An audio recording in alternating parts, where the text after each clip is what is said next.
fine, but it was pointed out by one teacher that these teachers really know how to handle their students. They know how they're, that in each class is different.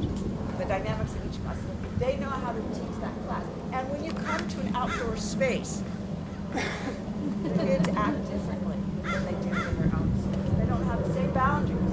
And so not only do they have another teacher, but they have different boundaries. And so upon the suggestion of these teachers, starting last year, we turned the teaching over to the teachers. It was kind of surprising. Some of them, they'd come and they'd be ready, and so okay, go do the lesson plan. It's like, no, don't you remember you were supposed to teach the lesson? Now, we did go through a training with them to get them to buy into this whole idea of them taking it on. But some of the teachers, as much as you can teach somebody something, sometimes it's only when they get in a situation that they realize what it is. So for the last 2 years, they've been teaching the class they've been teaching the academic component of the class. So the 50 minutes is divided into about 25 minutes academic, history, so agriculture and history, and then the other 25 minutes, or actually more 20 minutes, would be a garden-related activity. And hopefully it would correspond or complement in some way to what the academic lesson was. And then the last 5 minutes would be serving a healthy snack. Sometimes in the garden activity, some of those students would be taken out and they would be helping to prepare the garden snack. I think what's really important about the Running the Garden program is that when you have classes of 30, 40 students, in that gardening activity, that has to be divided up into 3 or 4 groups. And so you need to have adults managing that. And so where do you get those adults? At the middle school level, you don't have a lot of parents volunteering. Not the way they do at elementary school level. I know there's an elementary school down here, about 2 more blocks. Everything's about 2 blocks along here. And the person who's running the garden there has too many parents. He's just fine, he doesn't need any more. Here, we don't have parents. What we do have is we have a relationship with UCLA. They have a food studies minor. And part of that food studies minor is that these are undergraduates. They have to do an internship.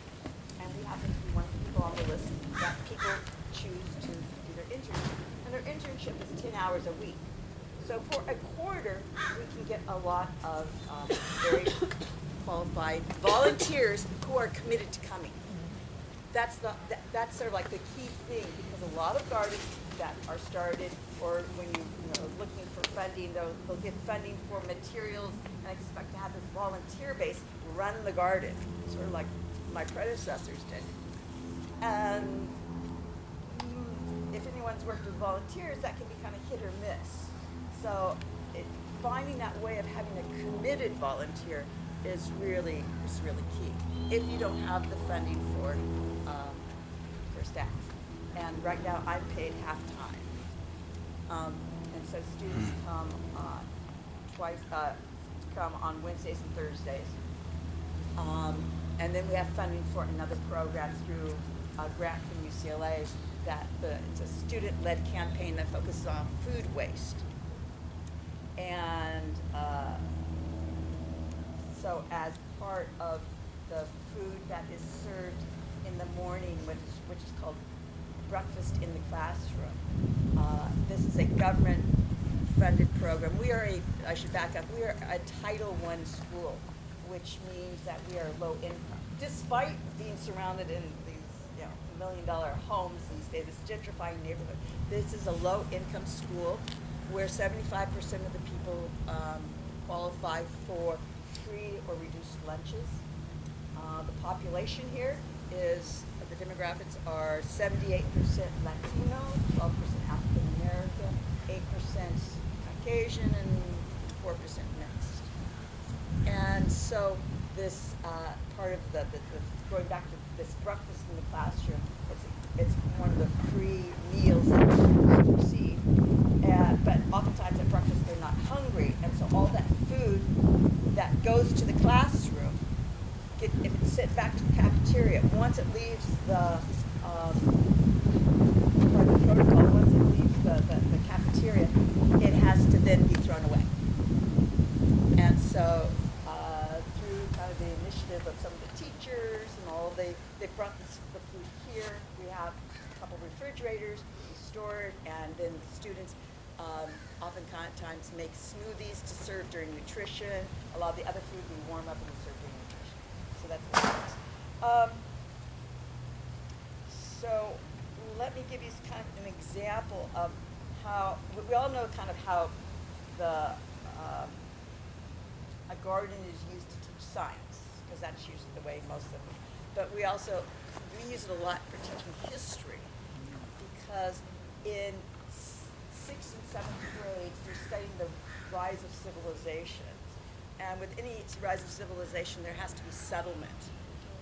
From hunter-gatherers to some kind of settlement, and with that comes food production, agriculture, and increasing populations. And with increasing populations, you have to figure out how to feed them better, or feed more of them, and you get technologies that often focus around irrigation, water, or maintaining land.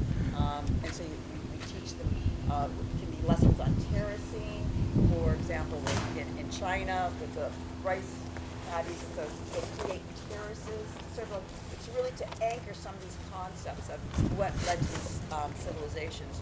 One of the lessons that one of the teachers has developed is one on chinampas, which are the floating islands that were created by the Aztecs in Mexico City area, because they had more water than they had land, and so they created these floating islands that over time became more sedentary. And so in the classroom, the students are given the raw materials: 4 bamboo sticks, some twine, some cardboard that have holes in them, holes around the edges, and the students figure out how to lace, however, incorporate those 4 bamboo sticks into that, and then they put soil on top of it, and then they float it in water and see if it will float. And so that would be a lesson that would sort of illustrate to them this concept of what the chinampas were that allowed the Aztec population to flourish. Our garden here is under a half acre, and this half of the garden, you're sitting in the outdoor classroom. We usually face the other direction and focus on that. But in this outdoor classroom, this part we call, that part over there is called the farm. This part is a lot of little gardens that are in different stages of being redone. Just recently we did the native plant garden, the succulent garden. That was here before we got here, and it's going to find another home because that's just a perfect place with for growing more food. We have lots of trees here, and as you know, as gardening, one of the first things you do when you start a garden is you look at the trees, and it's like these trees are growing, and LAUSD doesn't trim them. They have 2 arborists in LAUSD, and so it's sort of like the native plant garden, like getting shadier and shadier. And the huge ficus back there has really taken over the area that was designed for the berries. We received, my predecessors, they received a seeds grant, which comes from the state for building gardens within LAUSD. It's very expensive to do it all according to LAUSD standards. In other words, having to put in the irrigation. That's what a lot of it was $25,000, and a lot of it went to putting in irrigation system by LAUSD. And we had someone design the garden. So there's the native garden here, the succulent garden, the rose garden, and back there there's an amphitheater, and then this middle part here we'll be walking through. But this middle part here, if you a row of fruit trees that go sort of divide this part